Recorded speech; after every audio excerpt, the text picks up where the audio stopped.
Hi everyone, আসসালামু আলাইকুম। আমি আজকে যে রান্নাটা করছি সেটাই আপনাদের সাথে শেয়ার করছি। আমি আজকে বাচ্চাদের জন্য মুরগির মাংসের কোরমা রান্না করব, আর সেটাই আপনাদের সাথে শেয়ার করব। বাচ্চারা যেহেতু এটা খুব পছন্দ করে, তাই আমি মাঝে মাঝে এটা রান্না করি, আর আজকে আমি এটা আপনার সাথে রান্না করব আর শেয়ার করব। আমি মুরগির মাংসগুলো ভালো করে কেটে ধুয়ে নিয়েছি, আর এর মধ্যে লবণ আর লেবুর রস মাখিয়ে রেখেছিলাম।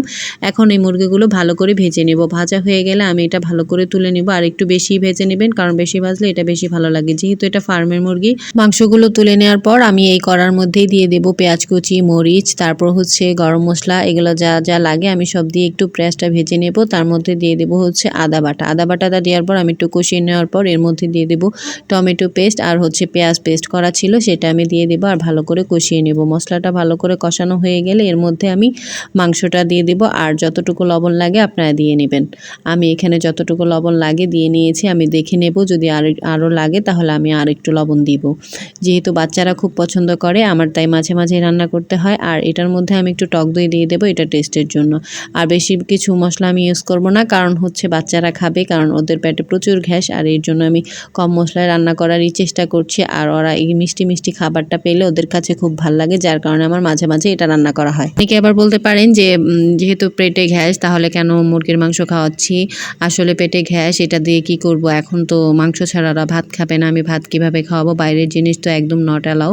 তো ওদেরকে যেহেতু খাওয়াতেই হবে ভাত, তাই আমি মাংসটাই রান্না করছি, আর মাংসটা একটু হালকা মশলাই রান্না করছি। আমি পানি দিয়ে দিলাম আর ঢেকে দেব, কিছুক্ষণ রান্না করে নেব। আর দেখতেই পাচ্ছেন আমার পানিটা প্রায় শুকিয়ে এসেছে। মুরগির কোরমার মধ্যে যেহেতু এত ঝোল রাখবো না, তাই আমি এর মধ্যে ব্রেড ক্রাম্ব দিয়ে দেবো, আর ব্রেড ক্রাম্বটা দেওয়ার পরে এটা একদম ঘন হয়ে যাবে। আর ঘন হয়ে গেলে আমি এর মধ্যে হালকা চিনি দিয়ে দেব, যাতে একটু মিষ্টি মিষ্টি ঝাল মিষ্টি হয় সেজন্য। আর ওটার টেস্টটাও মিষ্টি, যখন আমি চিনিটা দেবো এর টেস্টটা দ্বিগুণ পরিমাণ বেড়ে যাবে।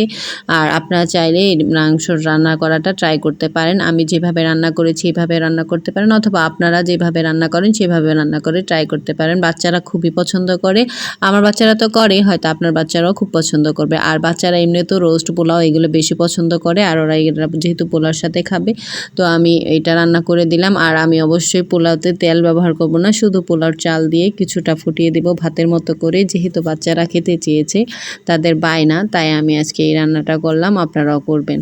টাটা, আল্লাহ হাফেজ।